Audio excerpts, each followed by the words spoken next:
The question, though, for me was having taken representative figures of each of them, having produced charts which show that each has its own metaphors, its own sets of questions, the kinds of answers it likes, its period in history.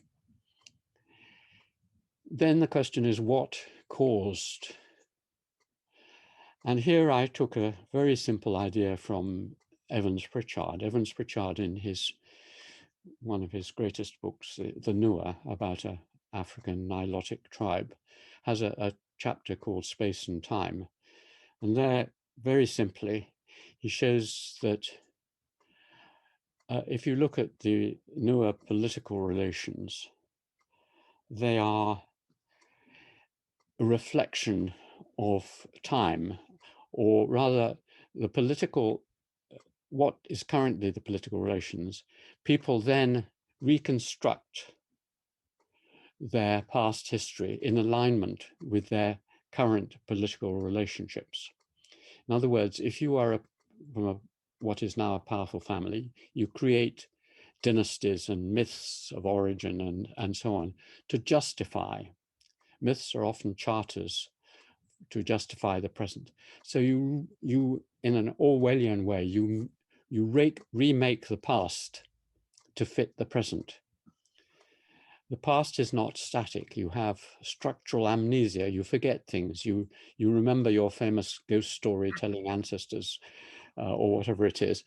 And then you forget them for other purposes. So present political relations and the way you perceive the world and the past are integrally bound together. Now, if you take that idea and apply it to paradigms, one key to how the paradigms of the West have shifted is the changing political dynamism of the West. Not so much internally within Western nations, but externally with the rest of the world. So the very simple thesis was that if your world is hardly changing and progressing, and Western Europe was in many ways inferior to Islam and certainly China and so on, you have a circular view of life and nothing much changes and so on. It was when the West began to differentiate itself and when the Jesuit missionaries went to China and the Chinese were amazed by the new things that they were producing. When you get a sense that we are, and when you read Adam Smith and Montesquieu, they say, yeah, the Chinese are stuck. We are going past them. We're progressing and they're stuck. When you get that sense, you get progressivism and you place these other places. India's there, tribal people are there. And we're here. We're just slightly ahead now. It's a kind of race. And then it collapses. And then in 19th century evolutionism, it's a mirror of empire. It's basically a charter for British and French and other imperialism, because it says we are right up here. We are sophisticated, educated, civilized. We have the best morality, the best machinery, the best machine guns. You're just there. This is how we got there. If you're lucky, you'll be able to move up this ladder and reach us.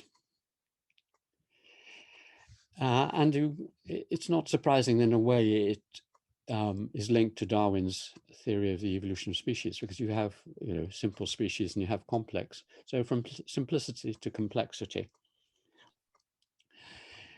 Then it collapses with the First World War and everything is, and it's that change when the British and everyone else, I mean, the British and others won the First World War largely because of their empire, without the Indian people in the troops and so on, and certainly the Second World War.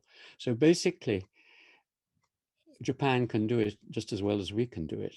And so gradually, there is this realization that we're not much better. In fact, we're no better. Who can say that the people fighting the First World War are any better than savages anywhere?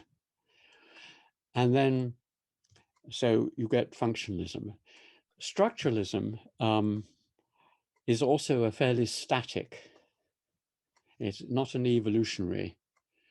Marxism was revived in anthropology and history after this in the 1960s and 70s.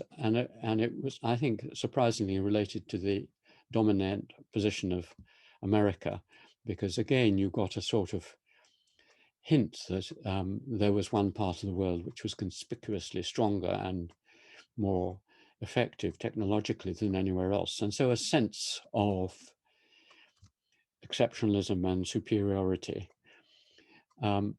and possibly structuralism in some way related to that. And certainly Levi-Strauss says it's related to computers and the idea of everything being about binary oppositions and relationships.